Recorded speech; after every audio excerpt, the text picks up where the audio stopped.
Evet, Ramazan gün ve geceleri en büyük kurbet vesilesi diyoruz. Allah'a yakınlık bildiğiniz kelime manası itibariyle kurbet vesilesidir.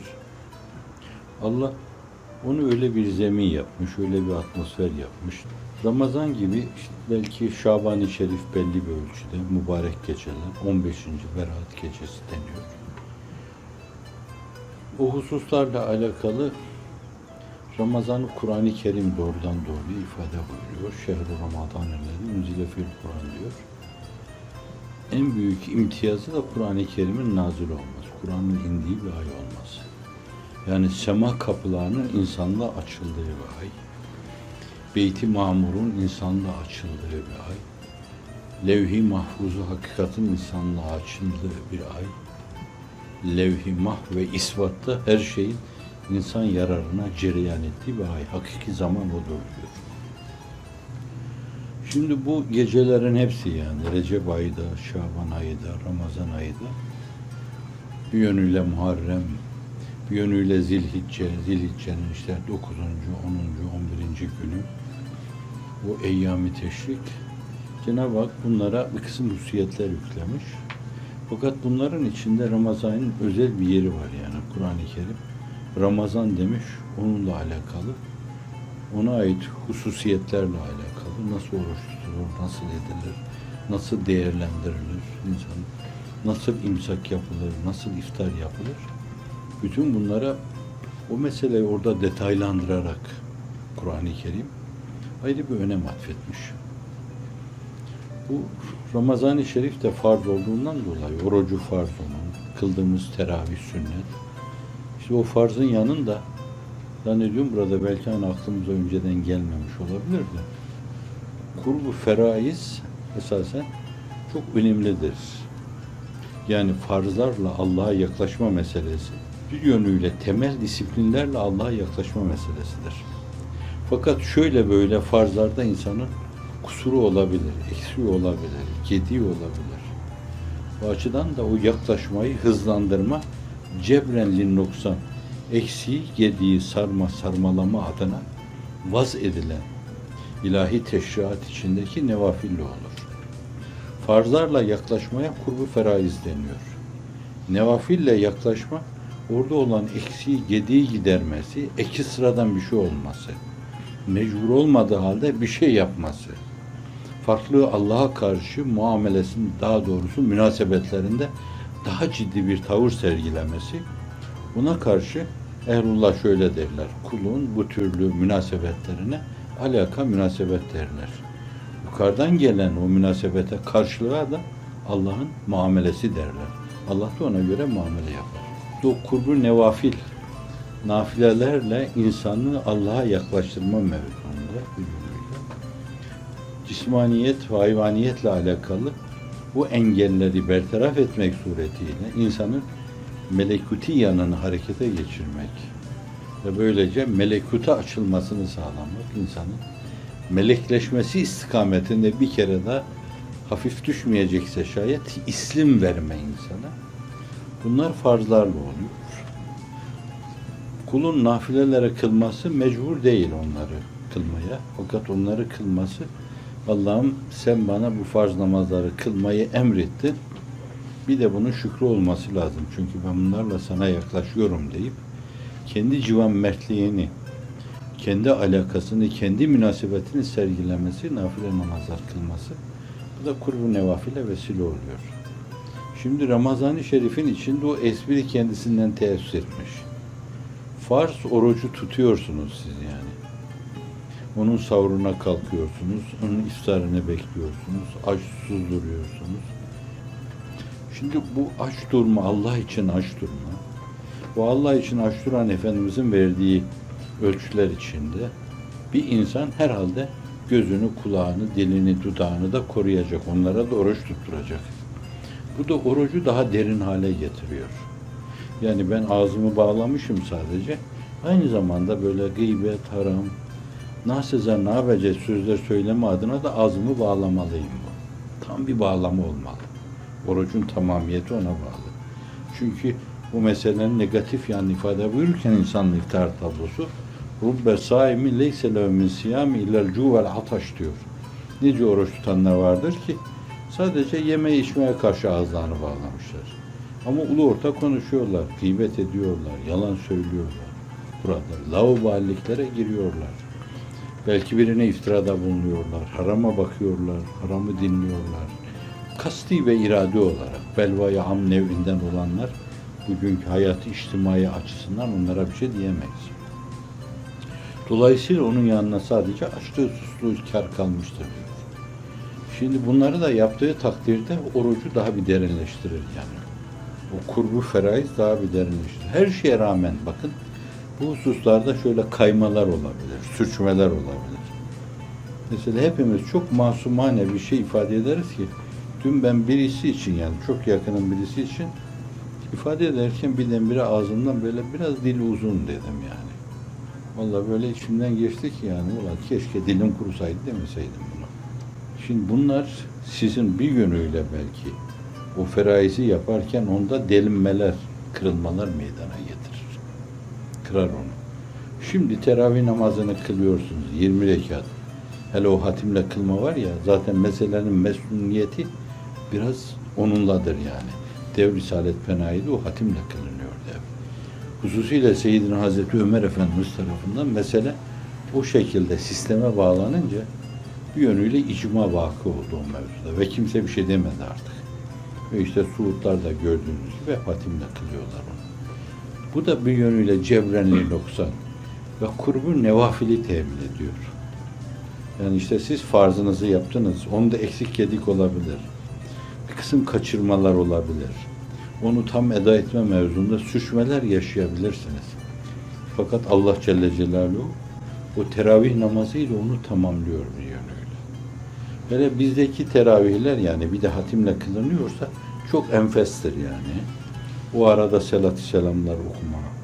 Efendim o insanın içine böyle inşirah salıcı şeyler söyleme bunlar bayağı bir zevk zemzemesi içinde adeta eda edilir.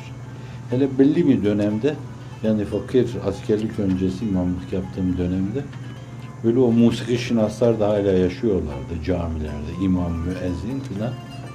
Bayağı insana bir de o Kur'an'ın içinde, selat selamların içinde, her 4 rekat ve her şeften sonra bir şeyler söylerler. Bir de insana musiki banyosu yaptırırlardı böyle. Çok zevkli bir şey olurdu. İnsan böyle akın akın camilere giderdi. Bizde çok farklı kılınır mesela. Bu da kurbu nevafil oluyor yani. Siz orada artık bütün itminana eriyorsunuz. Gönlünüzde ciddi bir inşirah hasıl oluyor. O kurbu feraiz, kurbu nevafil böyle bakmak lazım. Cebren yoksa. Kurbet Allah'a yaklaşma demek biliyorsunuz bunu. Kurbetin karşılığı böyle birbirine yakın iki kelime var. O da gurbet diyoruz. Yerinde o gurbeti de garip olma işini, gurbeti de değerlendirme aslında insanı yine evci kemalatı insaniye çıkarabilir. O da bir nimettir yani. Bir nimet olmasa Efendimiz sallallahu aleyhi ve sellem gariplere müjde çekmez. Tuğba lil gureba buyuruyor. Gariplere müjdeler olsun.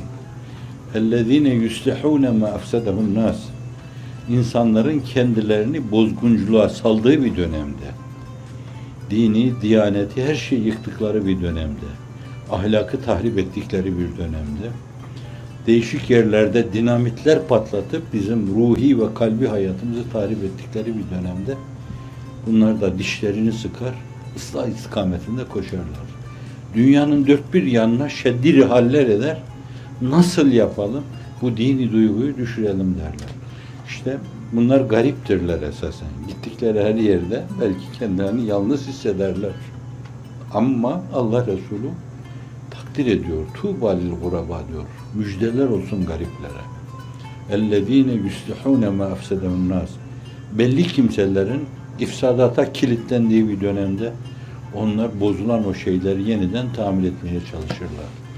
Hazreti Pir'in meseleyi ortaya koyması çerçevesinde konuyu ele alırken asırlardan beri rehnedar olan bir kaleyi tamir ediyoruz. Asırlardan beri, birkaç asırdan beri yıkılmadık yeri, tahrip edilmedik yeri kalmamış, sıvasının dökülmediği yer kalmamış, boyasının gitmediği yer kalmamış, desenin uçup gitmediği yer kalmamış, böyle bir kaleyi tamir ediyorsunuz. Bunlar ıslahçılar. Öbürleri de tahripçiler. İşleri çok kolay. Bir taşı çektiğin zaman bir sur yıkılıyor. Beri tarafta ise o insanlar yeniden hüviyeti asliyesine, mahiyetü nefsül emniyesine uygun onu yeniden ikame etmek için her taşı seçerek, yontarak, şekillendirerek onu eski halini irca etmeye çalışıyorlar. Bunlar da ıslahçılar. Islahçı olmak çok önemli garipler. Cenab-ı Hak Kur'an-ı Kerim'de buyuruyor ki ve ma kanallahu liyuhlikel kura bi zulmi ve ehluha muslihun. İşlerinde ıslahçılar bulunan bir toplum çok günahkar bile olsa Allah o toplumu helak etmez. Çünkü tahribe rağmen tamirciler var. Kim bilir belki istikbal vaat ediyor. Belki o yıkık şeyleri ayağa kaldıracaklar. Belki yeniden bütün değerlerimize bir basuvadel mevt yaşatacaklar.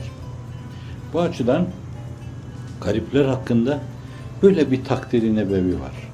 Ama bir de insanın kendisini böyle yalnızlığa salması, içinde bir gurbet yaşaması meselesi ancak o mülahazalardan sıyrılması onun kurbete bağlıdır. Allah yakınlığına bağlıdır. Onun için orada deniyor ki her türlü gurbetin iksiri Cenab-ı Hakk'a kurbettir. Yani biraz da cinas yapılarak söyleniyor bu. Yani eğer bir gariplik yaşıyorsanız, kendinizi yalnız hissediyorsanız, işte şöyle böyle Amerika'ya düştük, şöyle böyle Çin'e maçine düştük, şöyle böyle ne dilimizden ne halimizden anlayan insan yok falan. Böyle bir yere düştük. O mevzuda böyle iç sıkıntılarından bir yönüyle, belki bir kısım streslerden sıyrılmanın çare-i yeganesi Allah'a kurbet yollarını, yakınlık yollarını araştırmak.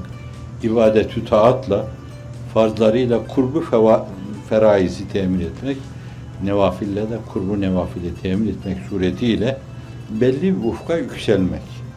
O ufka yükselenler için Kudüs hadiste Allah Celle Celaluhu buyuruyor ki kulum bana nevafille yaklaşır. Öyle yaklaşır ki ben onun gören gözü, işiten kulağı, konuşan ağzı, tutan eli olurum. Yani ağzıyla hep iyilik döktürür durur bu. Sürekli böyle iyiliğin tohumlarını saçar. Gözüyle beni ifade eder.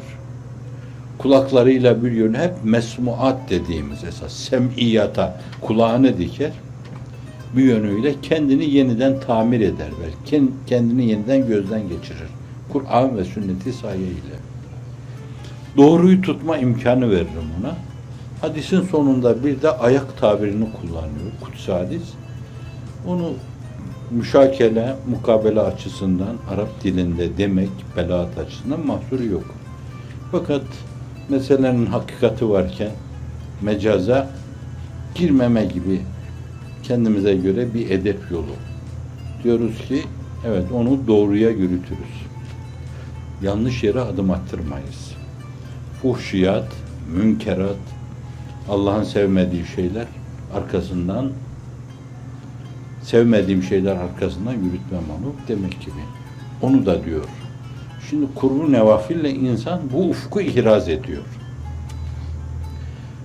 İnsan himmetini âli tutarak işte o kurbu nevafili ihraz etmeye bakmalı. O yakınlığı, hiç içinde falsonun yaşanmadığı o yakınlığı, Allah'a yaklaşma mevzundaki o ciddiyeti, himmeti âli tutmayı, yüksek gaye-i hayale kilitlenmeyi, bir mefkure sahibi olarak yaşamayı, bu tabiri de işleye işleye kendimize mal ettik. Ziya Gökalp'ın iddiağı karşısında dilimize mal ettiği bir tabirdir, mefkure tabiri. Evet, yüksek bir mefkure. Hazreti Pir daha farklı bir ifade kullanıyor. Gaye-i hayal diyor. Gaye-i hayal olmazsa, ya nisyan veya tenasi edilse, ezhan enelere döner, etrafta gezer. Benlik girdabına düşmemenin yolu, yüksek bir mefkureye dilbeste olmalıdır. Allah'ın izniyle, böyle bak herkes de şöyle olmalı. Yani ben mesela bir okulda öğretmenim. Demeli ki Allah'ın izniyle, inayetiyle, riayetiyle, kilaetiyle, havliyle, kuvvetiyle ben bu okulun Allah'ın izniyle rengini, desenini, şivesini değiştirin falan. Allah'ın izniyle. Ona verdikten sonra mahsur yok. Himmet çok âli tutulmalı. Çünkü onu yaratacak Allah'tır. O şehni rububiyete ait bir şeydir. Himmet çok âli tutulmalı. Himmet âli tutma insanın kendisini âli tutmadan farklı bir şeydir. Himmet âli tutulmalı. Kendisi de küçük. Geçen de arz ettim mi ben, yani böyle Allahu Ekber derken aklıma geliyor bazen. Diyorum ki sen öyle bir büyüksün ki yani. Hani ben dua ediyorum da ne olacak böyle küçük bir duası? Fakat sen karıncayla Firavun'un sarayını yere seren sultanımsın sen. Bir sinekle koskocaman bir Nemrut'u yerle bir eden sultanımsın sen. Bir mikropla bir cebbarı, bir hotfuruşu, bir bencili yere seren sensin. Sen büyüksün. Çok küçük şeylerle sen büyük işler yaparsın. Bizim gibi küçükleri de büyük işlerde kullanırsın. Ve bununla sen büyüklüğünü küçük şeylerle büyük şeyler yapmak suretiyle bir kere daha bize gösterirsin. Zaten adeti sübhane değil mi senin? İyonlardan, bilmem elektronlardan, nötronlardan, protonlardan koskocaman bu fiziki alemi yaratıyorsun. Bu da bizim bildiğimiz fizik ve kimya alemi itibariyledir. Onun altına, alt katmanlarına indiğiniz zaman adını bilemediğimiz neler var onun arkasında bilemiyoruz. Nanoteknoloji bu mevzuda bize ne ifade edecek bilemiyoruz. Sen öyle bir büyüksün ki bu kadarcık bu. Çok küçük şeyleri, mikro deme filan ifade etmez onları. Bunlardan kocaman şu kevni mekanları yaratıyorsun. Sen bizim gibi böyle şahsım hesabına konuşayım. Kıvır zıvır insanlardan da çok onlara büyük şeyler yaptırtır, büyük şeyler ortaya koyabilirsin.